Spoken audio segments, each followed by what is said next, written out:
இப்போது ரீசன்ட் ட்ரெண்டிங்கில் இருக்க கொப்பு இயரிங் பார்க்கலாமா? ஃப்ரம் மீஷோ.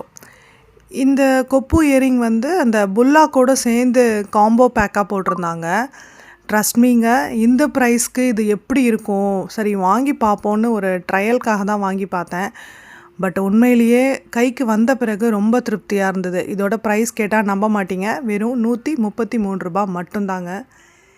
இதனுடைய பாலிஷ், அதாவது அந்த எனாமல்ஸ் எப்படி இருக்கும், ரொம்ப மஞ்சடால் அடிக்குமோ அப்படின்னு பயந்துட்டு இருந்தேன். பட் ஃபோட்டோஸில் பார்க்கும்போது எப்படி இருந்ததோ அதே மாதிரி சேம் குவாலிட்டியோடு எனக்கு கிடச்சிது. இதை வந்து நீங்கள் கொப்பு இயரிங்காகவும் போட்டுக்கலாம், மெயின் ஸ்டெட்டாகவும் போட்டுக்கலாம். நான் ரெண்டுமாவே மாற்றி மாற்றி போட்டுட்டேன். இதோட ஒரு 4 தடவை போட்டுட்டேன். சின்னதாக பக்கத்தில் ஒரு கோயிலுக்கு போகிறோம், ஷாப்பிங் போகிறோன்னா கண்டிப்பாக இது யூஸ்ஃபுல்லாக இருக்கும். ரொம்ப ஒரு அழகான ப்ராடக்ட். இந்த ப்ரைஸ்க்கு இது ரொம்பவே வர்த்துங்க. Guys, go for it. Bye.